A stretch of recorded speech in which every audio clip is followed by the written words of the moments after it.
हरे कृष्णा, राधे राधे। भगवान श्री कृष्ण आप सभी की मनोकामनाएं पूरी करें और आज का दिन आपका शुभ हो। आज दिन है बुधवार। सूर्य उदय होगा सुबह 7:08 पर और सूर्यास्त होगा शाम को 6:12 पर। आज का ब्रह्म मुहूर्त रहेगा सुबह 5:32 से शुरू होगा और 6:20 तक रहेगा।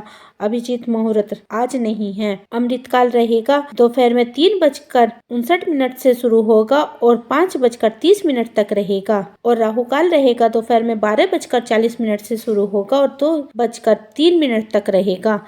आइए हम माघ मास के 23वें अध्याय की कथा का श्रवण करते हैं। लोमस ऋषि कहने लगे कि जिस पिशाच को देवदूत ने मुक्त किया था वह पहले देवड़ नगर में चित्र नाम का राजा था। वह बड़ा सूरवीर, सत्यपरायण तथा पुरोहित के आगे करके यज्ञ आदि करता था। दक्षिण दिशा में उसका राज्य था और उसके धन से भरे हुए थे। उसके पास बहुत से हाथी, घोड़े और रथ थे और वह अत्यंत शोभा को प्राप्त हुआ था। बहुत सी स्त्रियों के साथ क्रीड़ा करता था और अनेक यज्ञ उसने किए थे। वह नित्य अतिथियों की पूजा करता था और शस्त्र विद्या में निपुण था। ब्रह्मा, विष्णु, महेश तथा सूर्य की पूजा सदैव किया करता था। वह जंगल में भी स्त्रियों से घिरा हुआ क्रीड़ा किया करता था। एक बार वह पाखंडियों के मंदिर में गया और वेदहीन भस्म लगाए महात्मा बने हुए पाखंडियों से उस राजा की बातचीत हुई। पाखंडियों ने कहा कि हे राजन, शैव धर्म की महिमा सुनो। इस धर्म के प्रभाव से मनुष्य पाप को काटकर मुक्त हो जाता है। सब वर्णों में शैव मत ही मुक्ति देने वाला है। शिव की आज्ञा के बिना दान, यज्ञ और तपों से कुछ नहीं बनता। शिव का सेवक होकर भस्म धारण करना, जटा रखने से मनुष्य की मुक्ति हो सकती है। जटा धारण करने से तथा भस्म लेपन से ही मनुष्य शिव के समान हो जाता है। इसके बराबर कोई पुण्य नहीं है। जटा भस्म धारण किए हुए सभी योगी शिव के सदस्य होते हैं। अंध, जड़, निपुंसक तथा मूर्ख सभी जटा से ही पहचाने जाते हैं। शूद्र वन के शैव भी पूजनीय हैं। विश्वामित्र क्षत्रिय होकर तप से ब्राह्मण हो गए। वाल्मीकि चोर होकर उत्तम ब्राह्मण हो गए। अतएव शिव पूजा में किसी बात पर विचार नहीं, तब से ही ब्रह्म तत्व प्राप्त होता है, जन्म से नहीं। इस कारण शिव का दर्शन उत्तम है तथा शिव के सिवा दूसरा देवता का पूजन ना करें। शिव तपस्वी को विष्णु का त्याग करना चाहिए।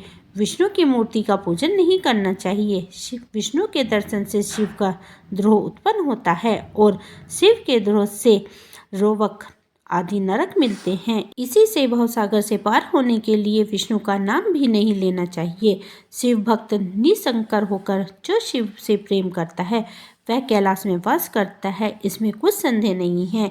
इस धर्म का पालन करने वालों का कभी नाश नहीं होता। इन पाखंडियों के ऐसे वचन सुनकर राजा ने मोह में आकर उनका धर्म ग्रहण कर लिया और वैदिक धर्म को त्याग दिया।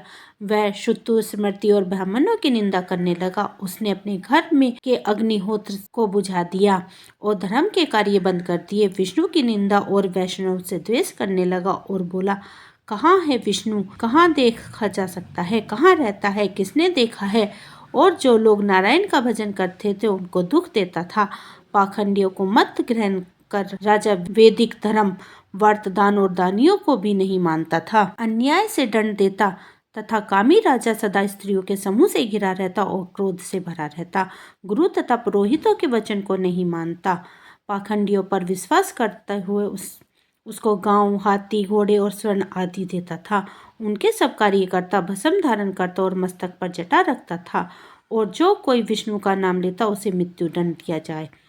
यह ढिंडोरा उसने पिटवा दिया था। उसके भय से ब्राह्मणों तथा वैष्णव ने उस देश को छोड़ दिया और दूसरे देश में चले गए। सारे देशवासी केवल नदी के जल से ही जीते थे।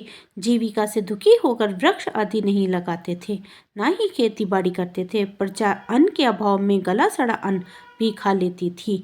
आचार, विचार, अग्नि क्रिया सबको छोड़कर काल रूप की तरह वह राजा शासन करता था। कुछ काल पश्चात उस राजा की मृत्यु हो गई और वैदिक रीति से उसकी क्रिया भी नहीं की गई। वह यमदूत से अनेक प्रकार के दुख उठाता रहा। कहीं लोहे की कीलों पर चलना पड़ता, कहीं जलते अंगारों पर चलना पड़ता। जहाँ सूर्य अति तीव्र था और ना कोई छाया का वृक्ष था।